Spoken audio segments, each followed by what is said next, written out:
Estaba compartiendo con ustedes la semana pasada mi testimonio, pero por algunas cuestiones técnicas se cortó en alguna parte. Y hoy día vamos a retomar este testimonio que estoy compartiendo desde mi inicio de vida, porque a través de la revelación de la palabra del Señor y la sanidad que vine operando en mi vida, entiendo que desde el vientre de la madre, nosotros somos marcados espiritualmente. Arrastramos problemas por el pecado. Y eso hace que tengamos una tendencia a hacer lo malo delante de los ojos de Dios. Y definitivamente la crianza de los hijos va a repercutir directamente en su carácter. Le vamos a generar heridas en el alma, que muchas veces terminan manifestándose a sus 30, 40 años, 50 años en heridas, en enfermedades que la ciencia intenta explicar. Pero la palabra de Dios claramente, yo lo venía anunciando, el problema es el pecado. El origen de todo el problema del ser humano es el pecado. Por eso la palabra de Dios es tan contundente a decir, ¿de qué se debe lamentar el hombre? Laméntese de su pecado. Por eso que esta mañana vamos a continuar. Pero antes, para que sea el Señor guiándome, incluso a través de mi testimonio, vamos a orar. Amado Señor, te doy gracias porque tú renuevas para con nosotros tu misericordia esta mañana. Te doy gracias, Señor, porque mis ojos pueden ver un día más de tu preciosa gracia. Gracias por tu fidelidad, Señor, en estos más de 41 años. A pesar de todas las cosas que he tenido que enfrentar, no ha faltado delante de mí esa provisión necesaria para seguir avanzando.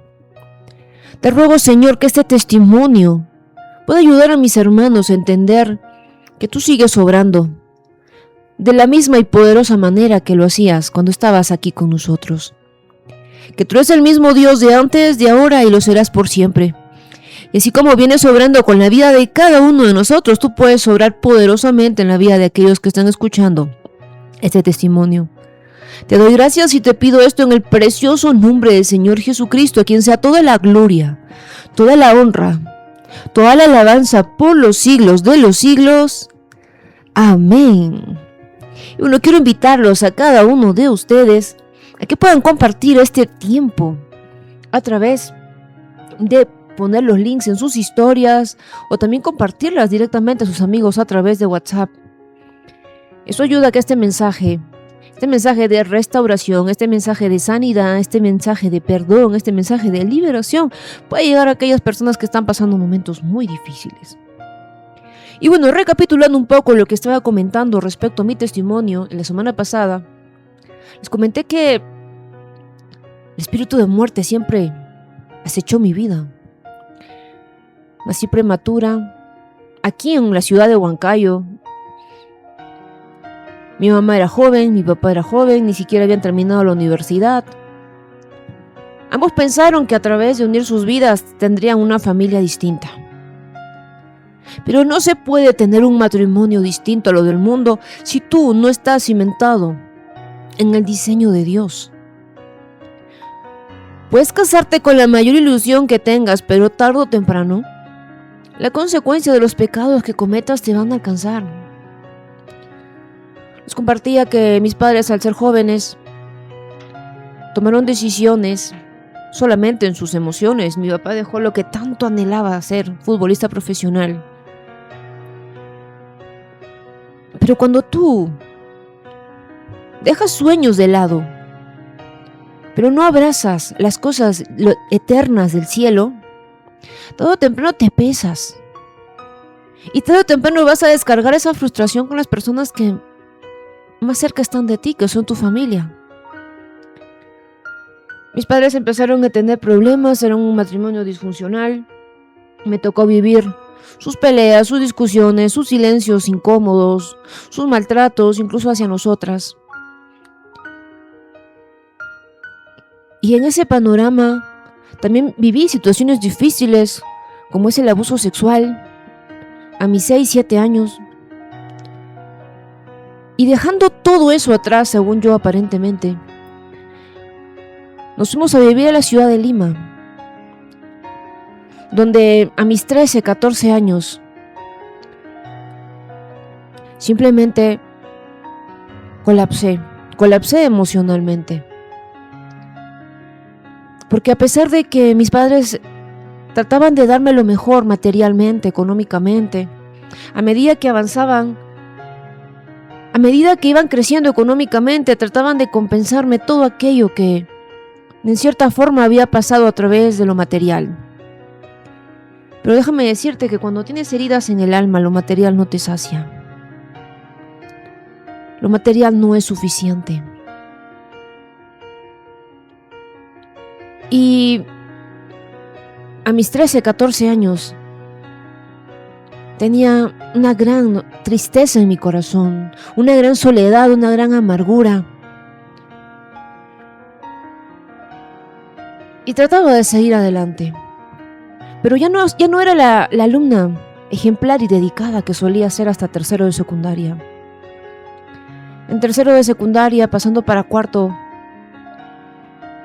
mi corazón se entenebreció.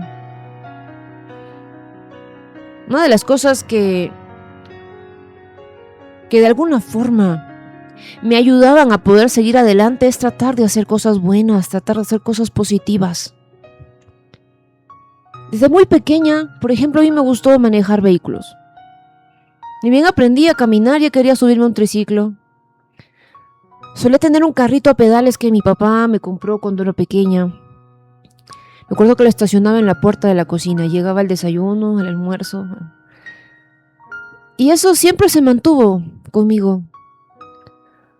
A los 13 años, en la ciudad de Lima, mis papás pudieron adquirir el primer vehículo.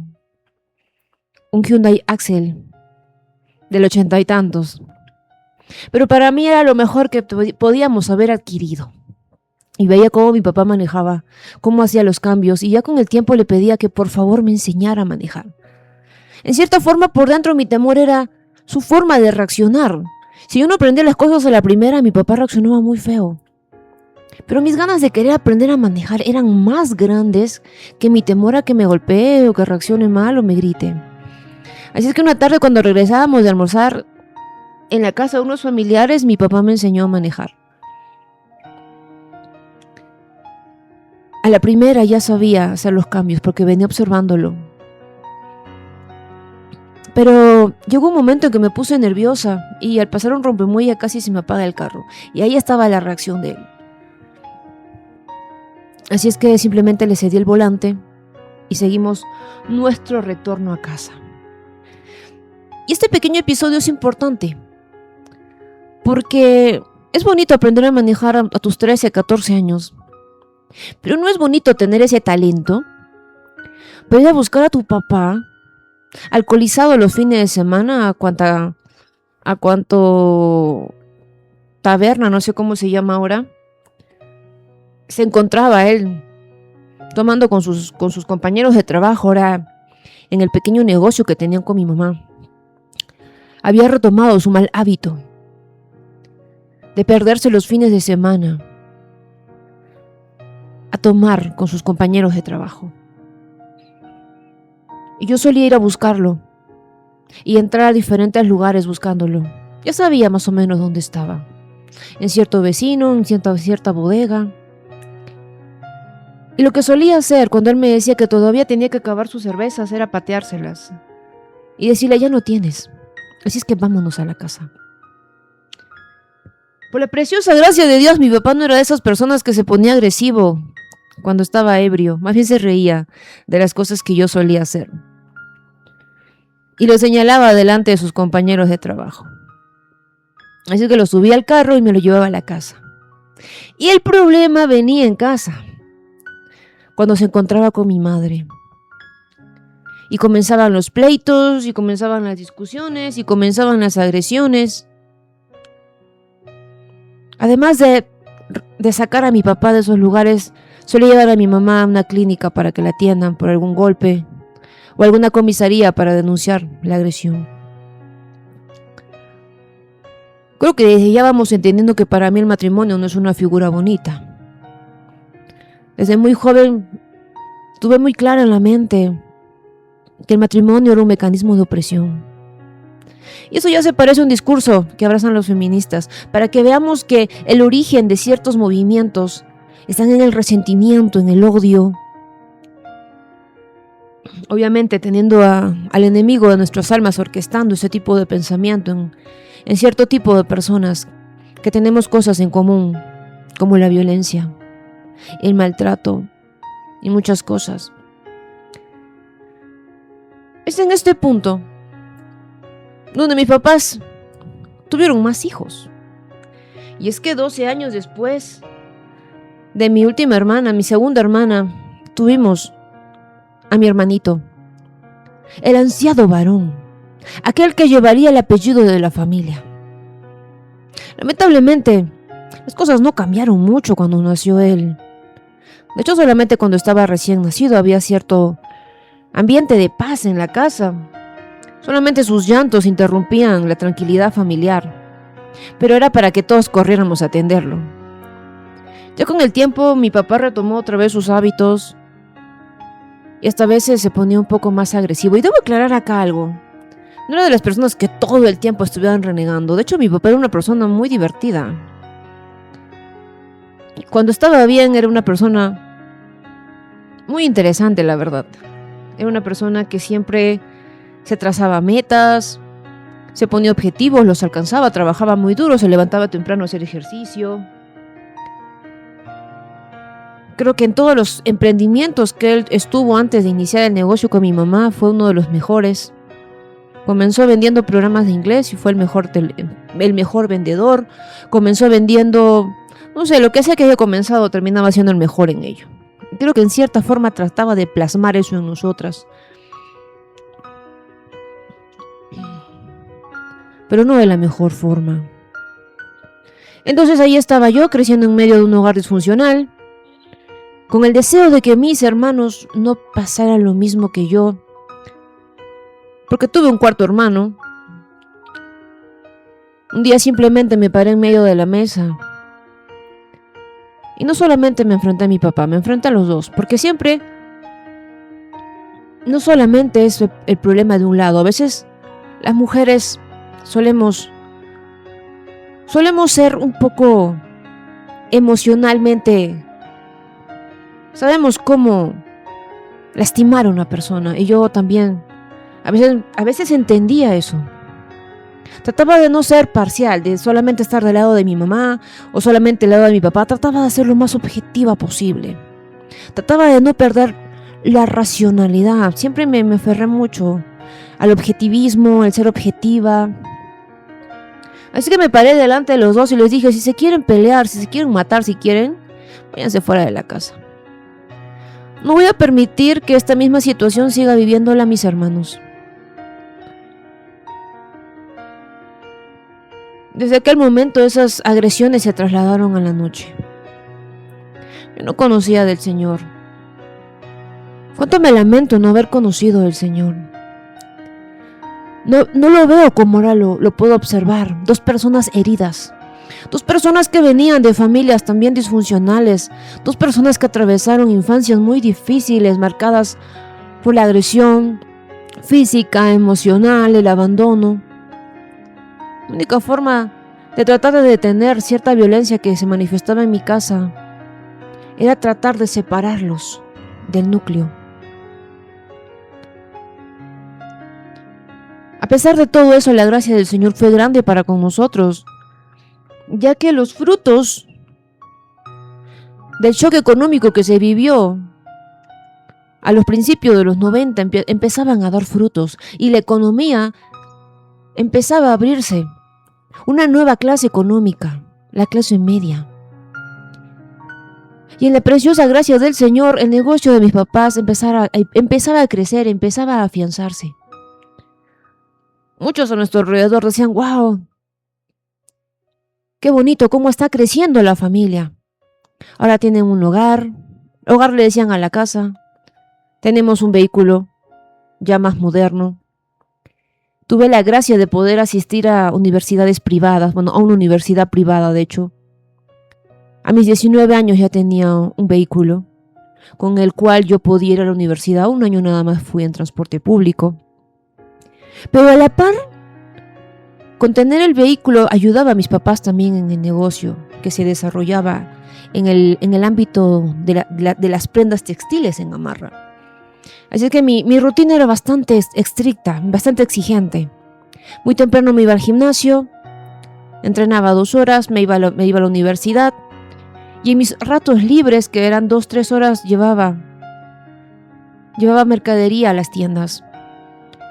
O estaba aprendiendo acerca de las ventas. En esa parte mi papá siempre fue muy estricto. Mis vacaciones siempre me las pasé trabajando, nunca me las pasé haciendo nada en mi casa. Recuerdo que a mis 14 años me llevó un día a la tienda y le dijo a la encargada: acá tienes un ayudante más. No dijo: acá está mi hija. No me puso en ningún nivel de autoridad, me puso: acá está una empleada más.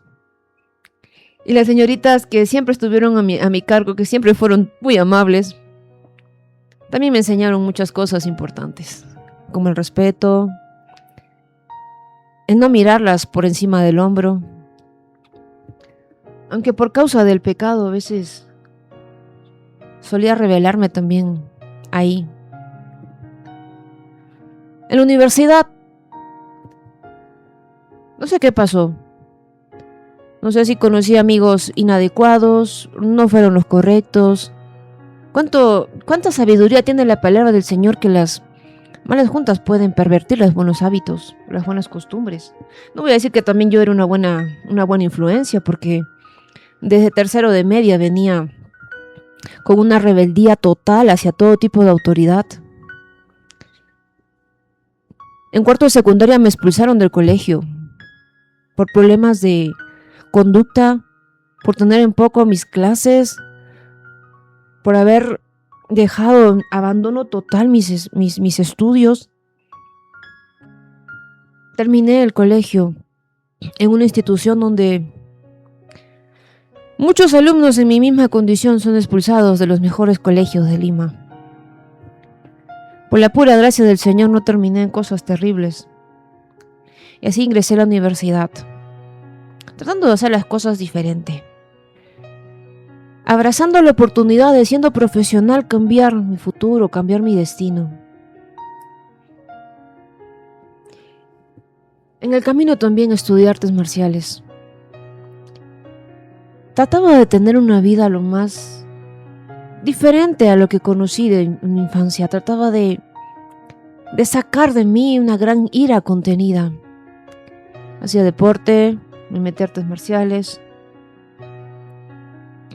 Lugar en el cual conocí a una persona a la que intenté abrirle mi corazón. En aquel tiempo éramos muy jóvenes, pero tenía la ilusión de que tal vez a través de una situación distinta, una persona distinta, podría cambiar la realidad de mi vida. Y hasta cierto punto funcionó un poco. Pero en la universidad conocí amigos con las mismas aficiones que yo, los vehículos. Y me incliné a participar en carreras de autos. Creo que la adrenalina que sentía al llevar el vehículo a las máximas velocidades, en cierta forma, hacían que dejara atrás por algunos segundos ciertas cosas que no podía apagar en mi mente. Solíamos escaparnos de la universidad en las horas donde no teníamos clases. Algunos amigos bloqueaban la circulación vehicular con sus autos y empezaba una carrera de vehículos. Y yo estaba metida ahí. Con el tiempo, conocí más personas y participaba en carreras clandestinas, pero ya de noche. Mis papás obviamente no sabían nada de esto. Asimismo, empecé a tener cierto tipo de, no sé si adicciones, pero me gustaba fumar. En aquel tiempo todavía se podía fumar dentro de la universidad. Podrías encontrarme con un libro en la mano y con un cigarrillo en la otra. Y con un café al costado. Y todas estas cosas parecían marcar cierta estabilidad en mi vida. Estaba dentro de una clase social media alta. había cierta estabilidad en mi vida hasta que tenía que regresar a mi casa. Ahí me esperaban otra vez los problemas. Insultos, peleas o un silencio tétrico, porque para que no hayan enfrentamientos, mi papá solía encerrarse en su cuarto de estudio. Mi mamá estaba en su habitación cuando llegaba del trabajo, pero mayormente se encontraba en el trabajo. Yo llegaba de frente a estar con mi hermanito o con mis hermanitos.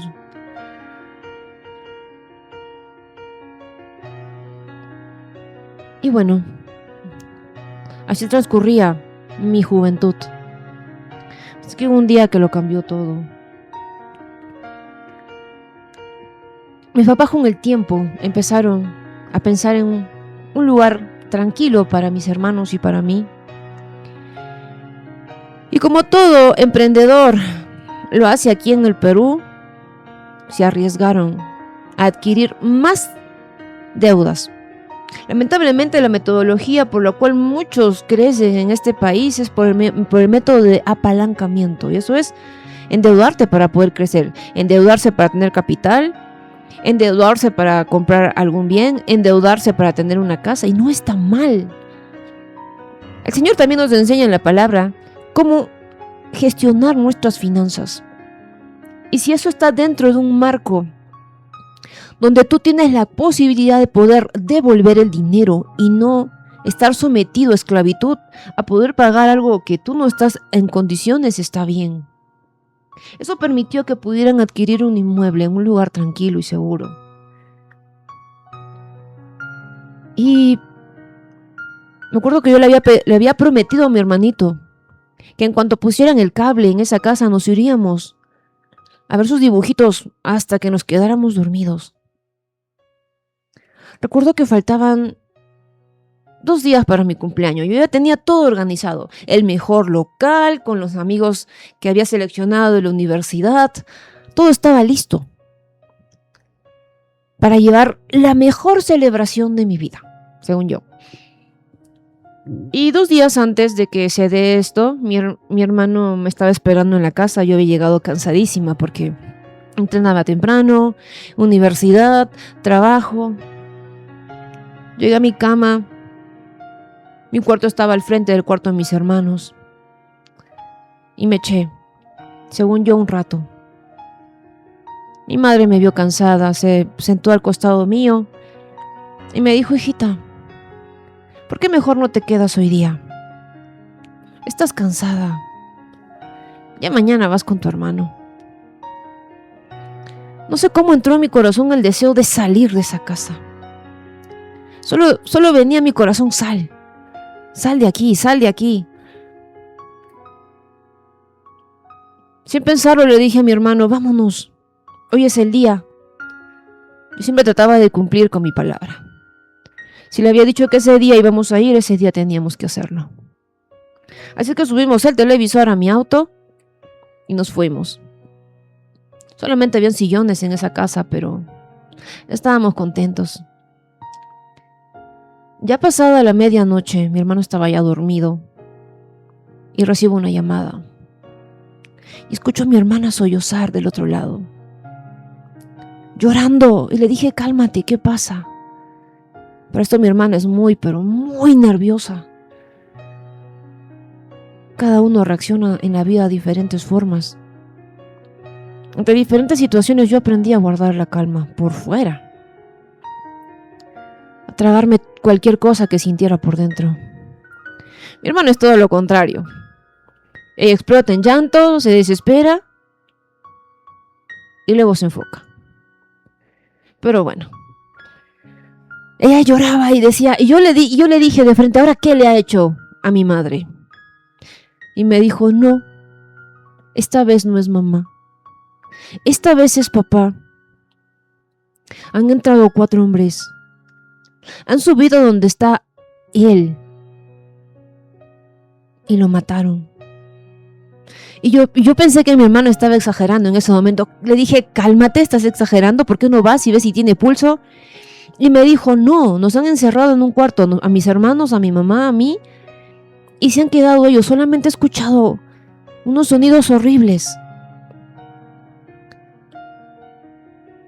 Y yo le dije, estoy yendo para allá. Yo ya estaba prácticamente agarrándole las llaves del carro. Estaba ya casi saliendo de la sala cuando me dijo, no vengas. Te están buscando. Dicen que falta un carro. Y están buscándote. Y yo en mi mente automáticamente dije, ¿quién puede querer hacernos tanto daño? Primero yéndose contra mi papá. Puedo entender que puedan haber delincuentes, pero ese tipo de cosas hacen pensar que aquellos que habían entrado a la casa tenían conocimiento de nosotros. Y yo dije, pero ¿a quién le hemos hecho tanto daño para que me estén buscando? ¿Yo qué he hecho? Por un momento me congelé. Y rápidamente reaccioné. Y le dije, tranquila, voy a enviar ayuda.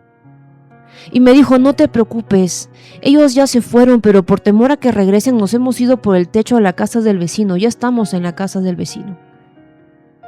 Y me colgó.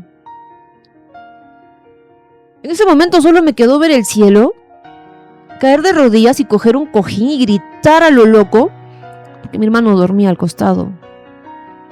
Y solamente decía, Señor, si tú existes, por favor, ayúdame, que sé que de esta no voy a salir bien. Después de decir esa corta oración, empecé a llamar a cuanta entidad conocía, a la policía, a los bomberos, a Serenazgo, a mis tíos. Y ni bien llegó mi familia a la casa, me fui a donde estaba mi papá, bueno, el cuerpo de mi papá. Encontré la casa cercada con policías, encontré la casa llena de periodistas, me abrí paso en medio de ellos y empecé a correr por en medio del patio. Entré a la casa, subí al cuarto donde yacía el cuerpo de mi papá y cuando intentaba ir a tocar el pulso me agarraron. Me dijeron que no podía contaminar la escena del crimen. Y me decía, ¿quién es usted? Yo le decía, yo soy su hija, suéltenme. Y me estaba peleando con todos ellos. No podía entender. La persona más fuerte que yo conocía, la persona más sana que yo conocía, yacía en el piso, en un charco de sangre. Simplemente mi mente no lo podía procesar.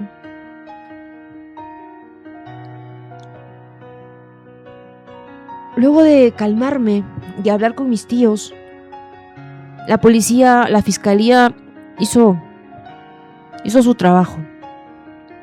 Y vi cómo pasaba el cuerpo de mi papá en una bolsa negra.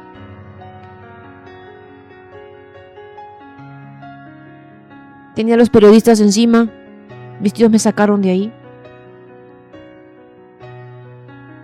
Fueron las 24 horas más horribles que una persona puede experimentar. Yo no sabía qué estaba pasando con mi familia, pero solo sabía que tenía que hacer algo. Porque mi mamá estaba que no ataba nada. No hablaba, no decía nada, estaba en silencio. Empecé a gestionar los trámites para el funeral de mi papá. Tuve que contratar a la empresa. Gracias a Dios teníamos ciertos recursos económicos aquella vez. Solamente venía a mi mente a tratar de contratar lo mejor. Pero déjame decirte que eso poco o nada sirve. Cuando en la vida no hiciste lo que tenías que hacer. Recuerdo que mi abuela llegó al día siguiente, gritando y llorando junto a mis tíos.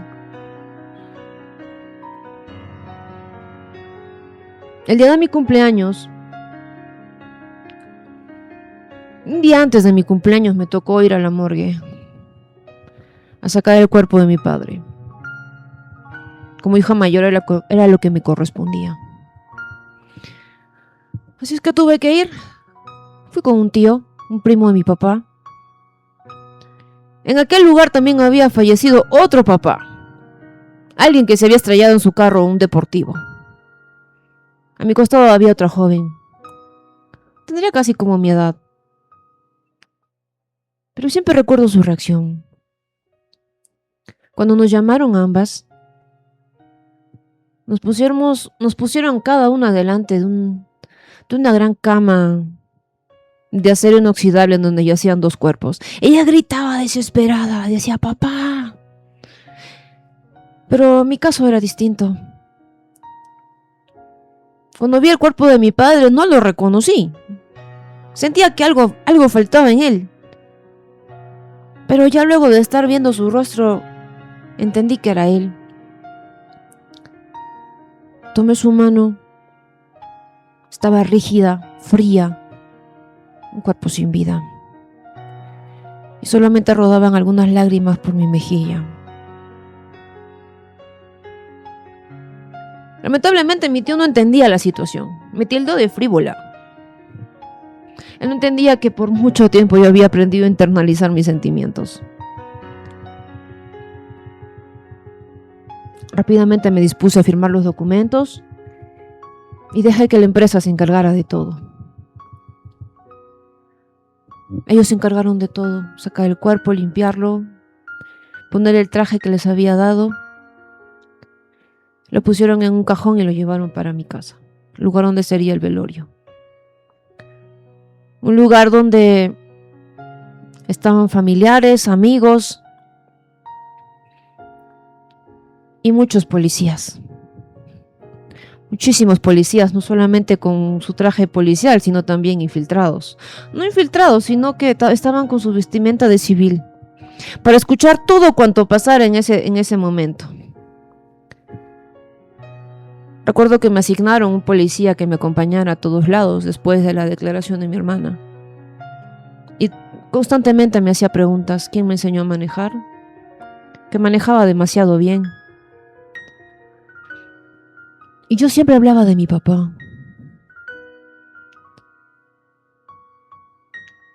El día de mi cumpleaños. No, recibí mi cumpleaños en el velorio. Recuerdo que mis amigos vinieron. Y dentro de aquellos amigos estaba aquella persona especial. Que me trajeron una torta y trataron de animarme aquella noche. Me cantaron mi cumpleaños.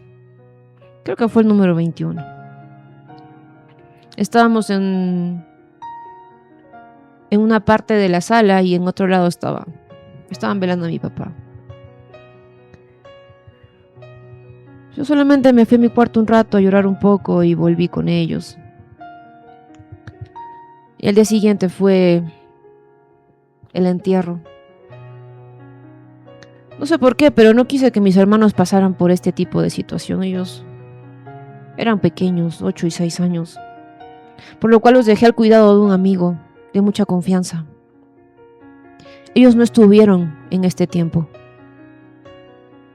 Se la pasaron, creo que, en videojuegos. Pero tenía la disposición de poder atender a mi familia. En cierta forma, nunca he sido muy hacendosa, que digamos. Mi hermana y mi mamá estaban a un costado. Y así fuimos al entierro. Y así fue que en cierta forma me despedí de una persona que siempre me motivó a hacer las cosas mejor y con excelencia, pero por otro lado me causó muchas heridas. Pasaron pocos días y los familiares empezaron a retornar a sus hogares, pero ciertas personas seguían a nuestro alrededor. Yo no entendía nada.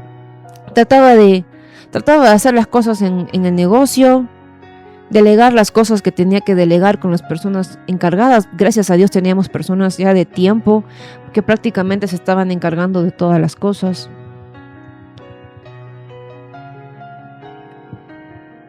Y cuando yo pensé que había vivido la peor parte, una tarde,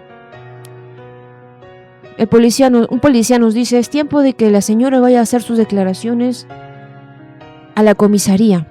Y yo esa tarde yo iba a ir con mi mamá. Le dije: ya vamos, yo los voy a llevar.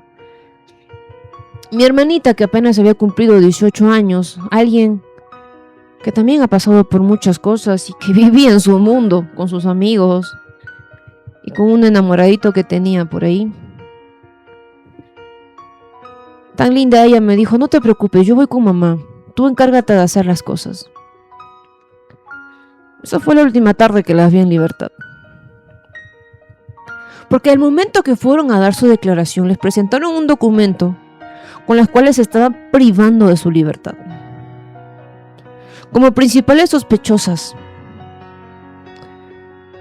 del crimen contra mi papá.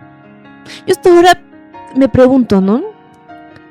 El Señor no permitió que esté en el día del asesinato de mi papá. También debería haber pasado por esa situación. Y pasaron cosas que hasta ahora no me explico, solamente son cosas de Él.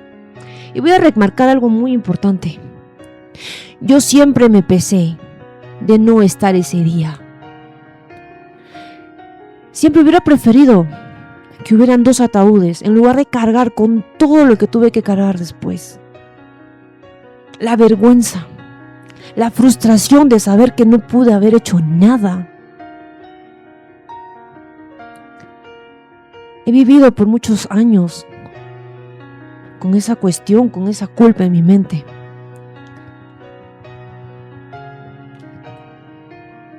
Pero esa tarde también volví a tener otra pérdida. Simplemente colapsé también. Decía, ¿qué está pasando? Primero mi papá. Ahora se presenta esta situación con mi mamá.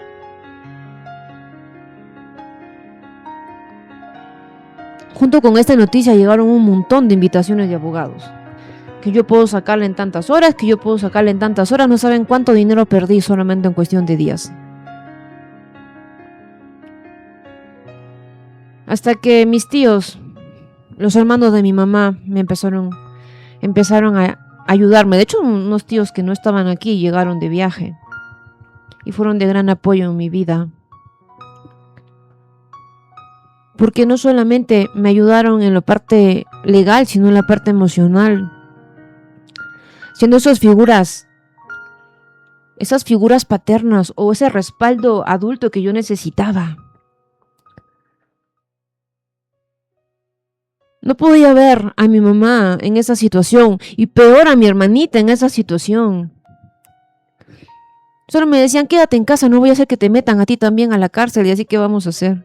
Yo no entendía qué estaba pasando, la verdad.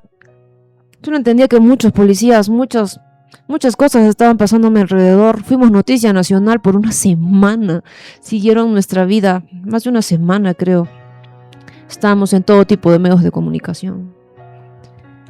La prensa empezó a especular, a generar todo un tipo de discurso en la cual trataban de poner en oposición a ambas familias. La familia de la mujer rica que se ponía a la de escasos recursos, cuando los dos venían de abajo. Pero así es la prensa, necesitaban vender su historia. Gracias a Dios llegó a nosotros un abogado que manejó la situación bastante razonablemente. Me dijo, tú vas a guardar silencio, no te quiero dando ningún tipo de declaración. Yo y mi temperamento quería salir al mundo y decir muchas cosas, pero me dijo, te vas a quedar en casa y no quiero que salgas de ahí por lo menos en un mes. Yo estaba preocupada por mi hermana y por mi madre, obviamente. Independientemente de las cosas que hubieran pasado, ya estaban dentro de un sistema donde lo último que va a haber es tu presunción de inocencia. Estamos en un sistema donde sí o sí tenía que ver la forma de sacarlas de ahí. Era triste, porque los asesinos estaban libres. Y mi mamá y mi hermano estaban siendo procesadas.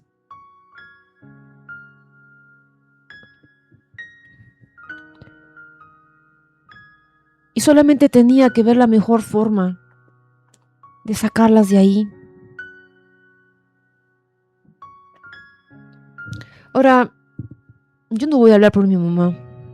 pero tiene un gran testimonio también.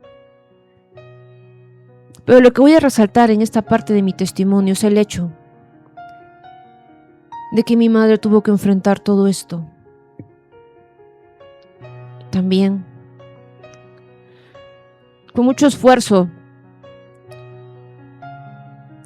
pudimos sacar a mi hermana ya de la cárcel. Llegaron a estar en la cárcel a los 3 meses.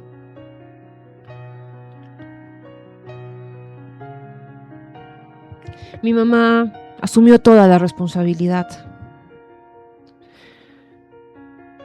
Obviamente mi hermana no tenía nada que ver, yo andaba muy de cerca con ella. Era una jovencita que paraba en el instituto con sus amigas y con aquel noviecito que tenía. Aquella tarde únicamente, su único delito fue reemplazarme a mí. Yo iba a ir esa tarde con mi madre a dar la declaración policial. Mi hermana no tenía por qué haber estado ahí. A mí debieron procesarme junto a mi mamá, aunque tampoco tuve nada que ver. Es más, quedé con la frustración de no poder haber estado esa noche con mi padre. Tal vez no hubiera podido haber hecho nada contra 4 hombres, tal vez armados. Peor, que decían que me conocían. ¿Qué cosa me querrían hacer? Yo no sé. Solo sé que esa noche el Señor no quiso que esté ahí. Pero por muchos años cargué con esa culpa. Aparte de todo lo que ya arrastraba desde mi infancia, una cosa más. Un luto que no superé por más de 30 años. Después de aquel día, ningún cumpleaños fue igual. Nunca disfruté ningún cumpleaños que vino después. Ya siempre las noches de 2 días antes de mi cumpleaños eran para mí alejarme de todos. Irme a una cafetería sola. No quería ver a nadie. No me sentía con ganas de compartir ese día. Para mí no era nada especial. De hecho, solía quedarme en casa, ya en la casa nueva, y decir: ¿de qué sirve todo esto si no los tengo a ellos? Mi papá está muerto y mi mamá está en la cárcel. Tenemos una camioneta que habíamos adquirido. Solía manejarla a altas velocidades, con una botella de whisky en la mano, con las ganas de estamparla en alguna pared y desaparecer del mundo. Pero no podía. De alguna forma siempre terminaba en condiciones intactas. Solía llegar a la casa de un amigo y quedarme a llorar un rato con él, y luego regresar a mi casa. Y esa situación la tuve que sobrellevar por más de 3 años. 3 años duró todo el proceso para poder sacar a mi mamá de la cárcel. Dejé la universidad, me encargué de mis hermanos. En cierta forma mi hermana maduró bastante porque tuvo que hacerse cargo de muchas cosas en la empresa.